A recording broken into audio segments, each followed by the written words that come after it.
a weapon in a violent crime. Possession of a weapon by a convicted felon. Katie called all of us to the police station. We were all at the table, and she came in and she's like, "Well, I just wanted to let y'all know that we arrested Brian today." We had questions, but she couldn't really tell us much because of the ongoing investigation. I was assuming it was Brian from the beginning, only because of the evidence, my information and aggression that I've seen myself, and some of the things I was learning during the investigation, like videos and timing and all that extra He tried to play the role of being innocent from a different felony.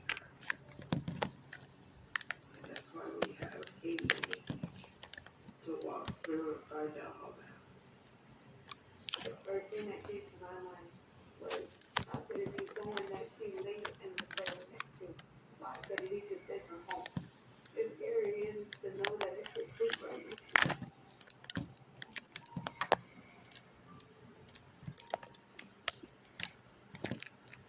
Tuesday later, Brian Reddy's murder trial began.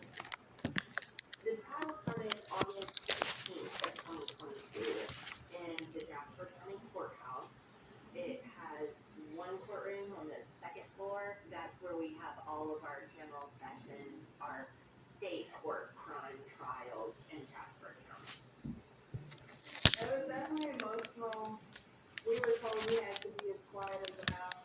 We couldn't draw any attention to ourselves, so we basically sat very quiet and just took it all in. It was about a week long.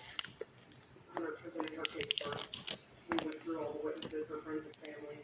I testified. Our crime scene, ballistics, they all testified. It's a lot of pressure. You want to do a good job and you want to give the family justice. So there's always anxiety of, did I miss anything? What could I have done better? The defense likes to point out weaknesses in the case, and sometimes weaknesses are just part of it. The defense put the phone records in from Brian Reddy's phone. It did not corroborate the testimony of the defense witnesses, and all it established was that he had been here and there and everywhere that morning, and then also that his phone may have gone dead for a while. They didn't have their story together as far as what phone records said, and so their rendition was just a few minutes, not even a cigarette worth. 5 minutes is what they said. They didn't want to admit that there was 20 minutes at the Boris Motel, even though that's just data. Cypress's sister Desiree is called to the stand. Definitely be sitting up there in front of a bunch of strangers and being asked if you killed your sister. Felt like I couldn't breathe the way I wanted to. I had to watch what I said, watch what I did, and here I am being looked at. Like, I just threw my name in something that I would never think of doing in a million years. Yeah, I'll fight my sisters, all of them. But I'm not gonna do something like that. It was real tough. And then looking this man in the face, just hoping that we would get an answer. I had to keep doing this because I didn't want to look at him. And then when he actually stood up and he started with the fake crying again, saying, you know, I love her, none of us look at him, none of us can look at him. None of us. I mean, and everything as far as like evidence, it's here. But you got the nerve to stand in this courtroom and look at us and speak with us as if you're not the person that did it and you really loved her. No, it is not true.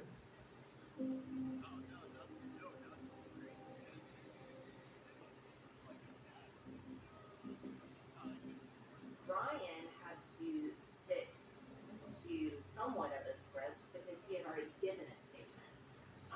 And so if he were to deviate from that, I could impeach him with that former statement. He seemed very confident at trial, even cocky.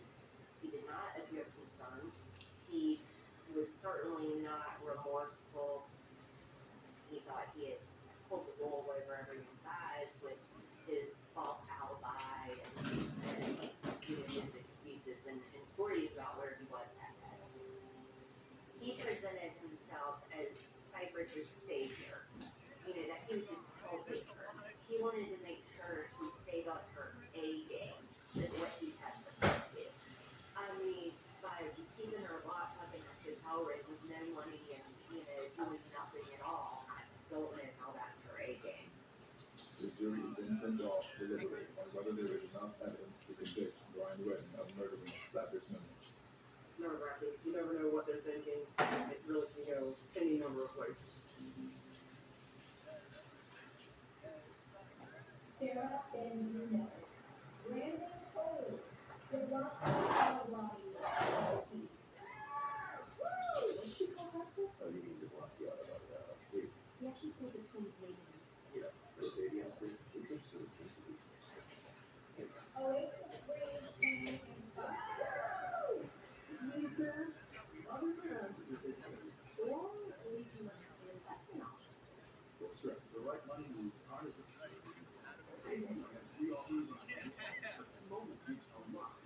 T-Mobile family saved over $3,700.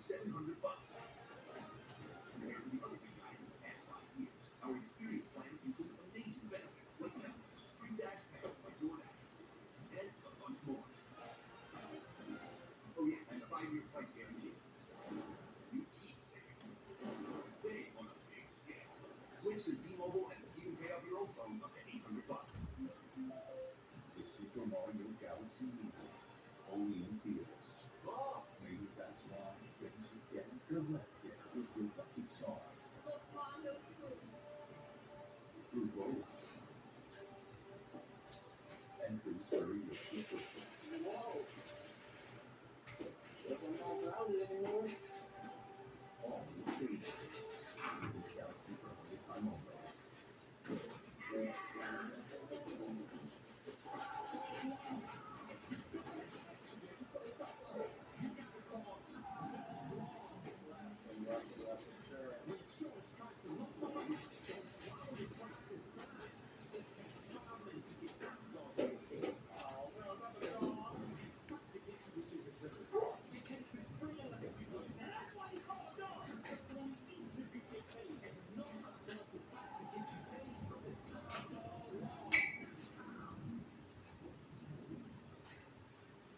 It's the murder trial of Brian Redden, and jury deliberations have begun.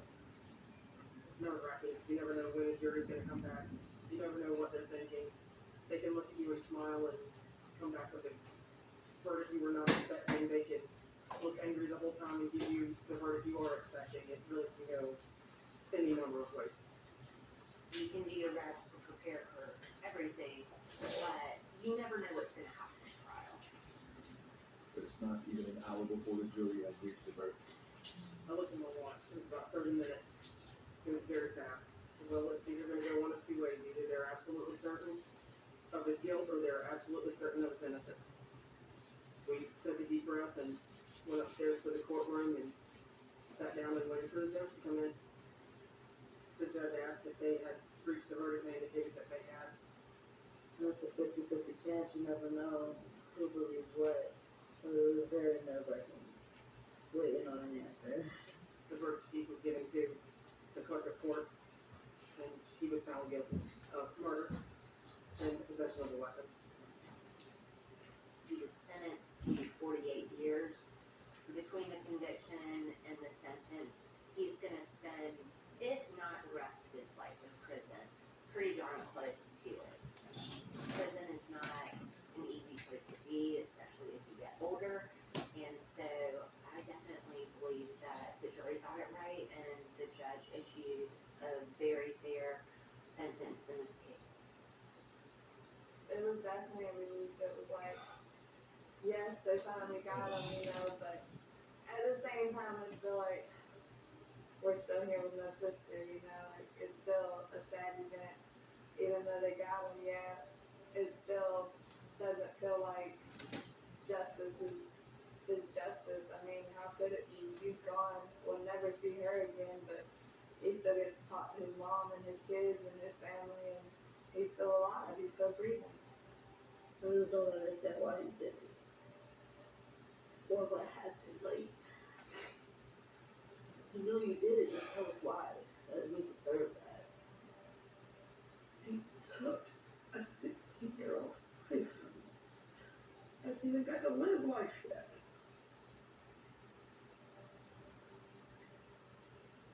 To know Cypress is to know love.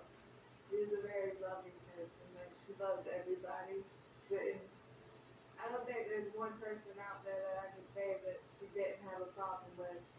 Maybe some girls, you know, a little regular girl drama, but she loved everybody. And everybody, if you came in contact with her, you would understand why. She will be forever mentioned in my life. Her memory will never die. She will always be mentioned. Just like that. She will be someone that nobody will ever forget. You would know who she is through all of us. The way she talked, the way she walked, the way she laughed, the way she cried, anything. And I say that by just specifically the way I talk. I say that specifically by the way my sister walks. I say that by the way my sisters laugh. I say that by the way my sisters cry. I say that by the grandkids. And once you get to know all of us, we are very unforgettable. We are all loving just the same way she was. Cypress was just the perfect one that got away. She's truly missed by a lot of people. We throw our birthday parties every year. Some people think we're crazy. Throwing a birthday party for somebody that's not here. But she was 16 years old. We go all out for our parties. We do the big cakes, and we're gonna have a big bash this year because she'll be turning 21. And what 21-year-old doesn't have a big bash? Some years everybody shows up, some years it's just family. And I really don't care because it's for her. It's the day to talk about Cypress. Remember Cypress. Talk about how fun she was, how dumb she was, how mean she was, and how loving she was, and yeah. Probably still good at the end, even if it's just us. She definitely did. She didn't deserve it.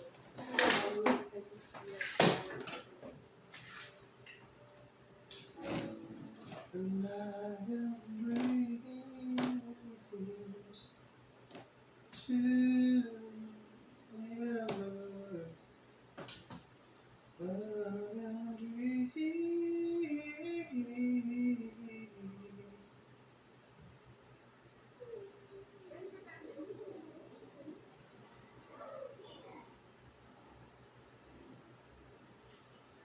Hey.